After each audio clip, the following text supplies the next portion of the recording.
Olá, tudo bem? Esse é o podcast da Catedral. Eu sou o Juan Nossi e hoje a gente vai falar sobre foco. Eu sou o Rafael e hoje eu tô aqui com um objetivo só. É isso aí. E você, Samuel? Eu tô focado no que o Rafael acabou de falar. Esqueceu o que você vai falar, né? Eu tô tão focado no que eu vou falar. E esse é o Samuel Sena. Então deixa eu apresentar ele.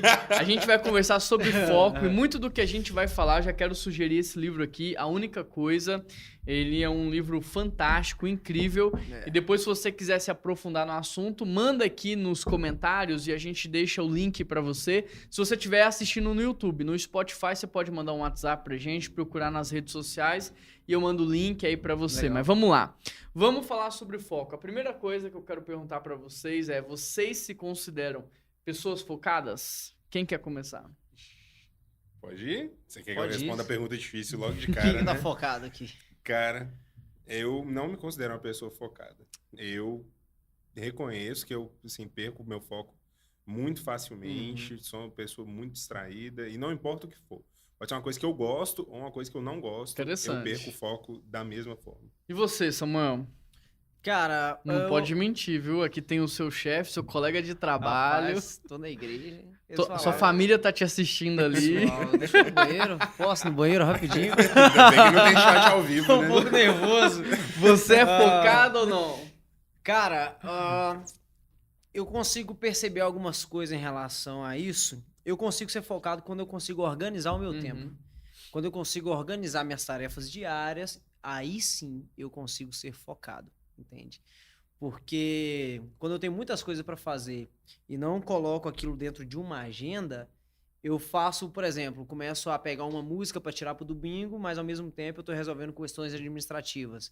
Então eu perco o foco se eu não tenho aquilo agendado. Entendi. Então eu diria que o meu foco depende muito da minha organização. Do tempo, né? Isso. Quais são os malefícios para vocês, assim, dessa falta de foco na prática e na vida de vocês, propriamente dito? Qual que é o malefício dessa distração? Pra mim, eu vejo que eu fico mais frustrado comigo mesmo quando eu perco o meu foco no que eu estiver fazendo. Então, eu me sinto frustrado comigo com a atividade que eu estiver fazendo na hora. Eu vejo que eu perco a motivação por já ver que eu perdi o foco. Entendi. E já não dei o rendimento que eu poderia ter.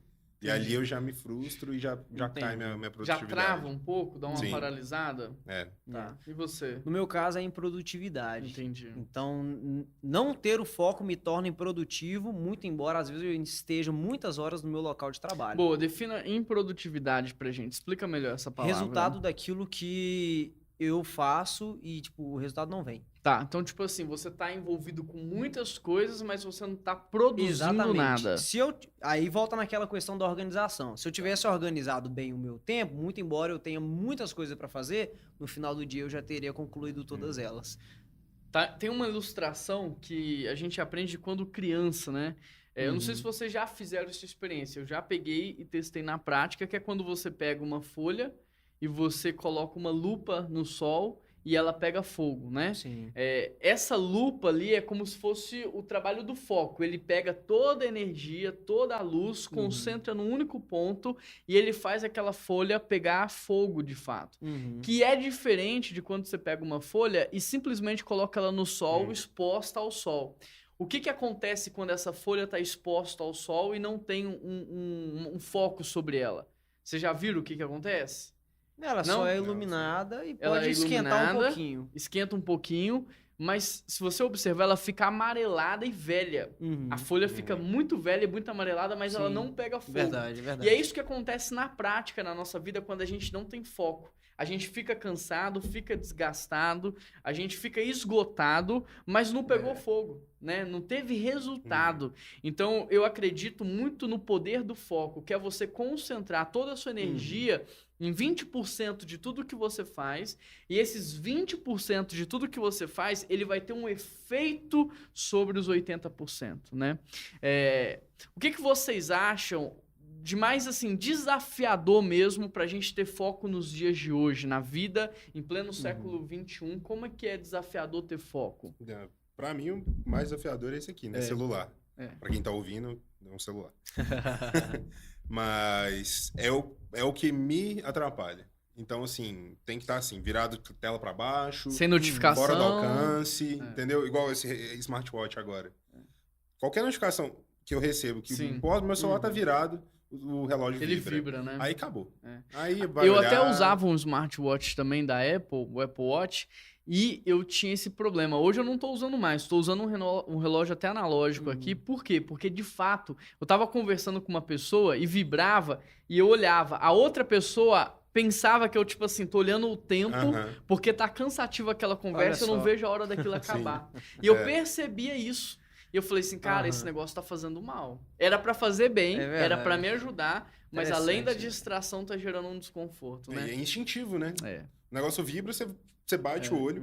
Depois que você... Ó, cara, que eu tô fazendo. E não é só bater o olho, porque às vezes é uma mensagem de WhatsApp, às vezes é uma outra coisa, um aviso do seu banco, e você tá aqui lendo, e a outra pessoa tá pensando, cara, ele nem tá aqui presente na conversa. É o mesmo efeito prático de você estar conversando com alguém, tirar seu celular do bolso e olhar pra tela. Entendeu? Querendo ou não. Às vezes até tem o efeito, né, do gesto de olhar pro relógio. Isso gera um efeito de, tipo assim, anda logo que eu tô com a hora marcada, quero sair fora. Então, eu considero que essa conexão que a gente tem, e é em tudo o tempo todo, atrapalha. Bom, essa dificuldade que você citou, Rafa, ela pra mim é muito real nos dias de hoje. Porque a gente é facilmente distraído e principalmente por aquilo que a gente gosta, né? Então, as pessoas reclamam muito que eu não respondo o WhatsApp, ou que eu demoro. Responder eu respondo, só que demora muito tempo, né? E por quê? Porque, por exemplo, na parte da manhã, quando eu tô estudando, gerando conteúdo, eu não mexo no celular. Então, eu não respondo o WhatsApp. Na parte da tarde, eu tô fazendo atendimento, reunião, tô gravando conteúdo, não mexo no celular. Então, o que acontece? Vai acumulando e eu demoro para responder por causa disso. Agora, existe aquele outro tipo de pessoa que aí vocês estão citando que até estão tendo um pouco de dificuldade nisso hoje, e eu já vivi muito isso, que ele tá estudando e ele para responder uma mensagem, aquela mensagem gera uma preocupação no coração dele, e ele que estava mega, assim, animado com aquele estudo, produzindo aquele conteúdo, aquela mensagem já influenciou o coração dele, já baixou a bola, ele ficou desanimado, pronto, acabou com o dia dele, né? E eu tô sentindo que vocês estão dizendo que hoje essa é um pouco da dificuldade, né? E você, Samuel? Qual que é a sua dificuldade, assim, na prática? Eu diria que a minha é a mesma que eu observo em muitas pessoas hoje em dia. Pelo fato da gente ter um tempo... viver dias muito corridos, né? Isso influencia na nossa maneira de pensar e de enxergar a vida. Por que eu estou dizendo isso? A gente pode perceber que às vezes o jovem ele é muito empolgado. Então ele quer fazer muita coisa, né? Então ao mesmo tempo que ele quer fazer uma faculdade, ele também quer ser muito bom no seu trabalho, e aí ele já começa a pensar em uma outra faculdade, já começa a pensar numa pós. Então, por a gente viver tempos tão corridos, né, as pessoas elas são muito agitadas, as pessoas estão planejando muito, elas querem muitas coisas, mas querem tudo ao mesmo tempo. Então, isso gera uma falta de foco, consequentemente uma improdutividade. E no meu caso não é muito diferente. Se eu não me policiar, eu começo a querer correr atrás de muitas coisas, e não que eu vou conseguir todas elas, a verdade é que eu posso até começar, mas paro tudo no meio do caminho. Entendeu? E esse livro aqui, ele traz algumas reflexões importantes, assim, que nos ajudam muito. Por exemplo, ele vai falar sobre uma única coisa. Que todos nós deveríamos ter uma única coisa. Não que você não vá fazer todo o restante ou várias outras coisas, mas que aquela coisa primária, ela tem um efeito dominó. Eu não sei se vocês já jogaram dominó, eu jogava muito dominó com os meus avós, eles amavam jogar dominó. E quando eles saíam e deixavam lá todas as peças, às vezes eu montava uma atrás da outra, né? E batia o dedo na primeira e elas iam derrubando as outras peças. E isso é fantástico. Tem vários vídeos incríveis no YouTube sobre o efeito dominó até a longa escala, né? Um dia eu vi um cara fazendo isso com iPhone, velho. Aí...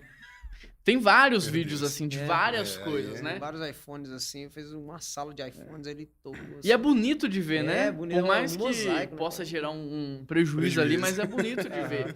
E o que é o efeito dominó? É isso, é você escolher uma coisa que vai ter efeito cascata nas outras, né? Então, eu queria que a gente refletisse um pouco aqui, vamos fazer conta.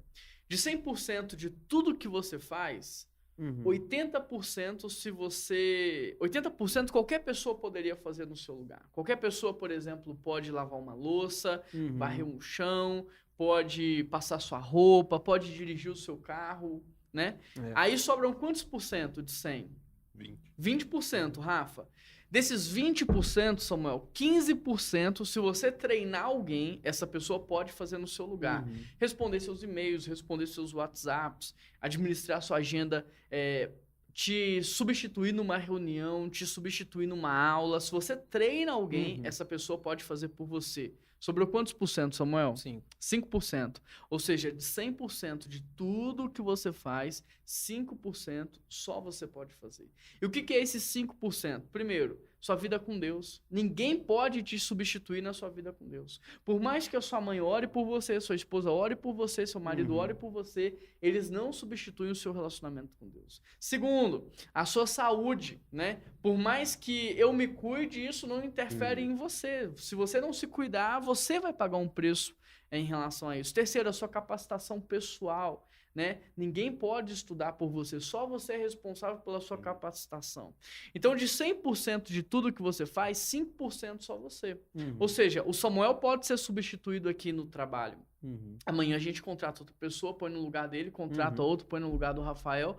Você pode ser substituído na sua carreira. Sentiu, né? Vocês que não ficam atentos, não.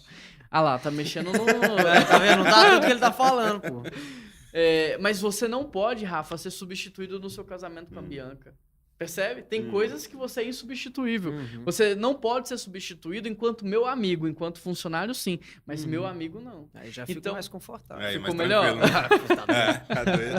Então percebe que tem coisas que são inegociáveis. E essas coisas que eu falei aqui, os 5%, elas têm efeito em todo mais. Porque se eu tiver uma boa vida com Deus, se eu me capacitar, se eu estudar, se eu tiver uma vida boa com a minha família e os meus amigos, eu vou ser altamente produtivo e ter muito mais resultado. Só que na prática, é isso que o ser humano faz? Não mesmo. Como que é na prática? O contrário, né? Na prática eu faço tudo, né, velho? A gente sacrifica o que é importante e a gente faz aquilo que qualquer pessoa poderia fazer por nós. É isso que a gente faz. É engraçado, né? Parar pra pensar onde é que isso começa.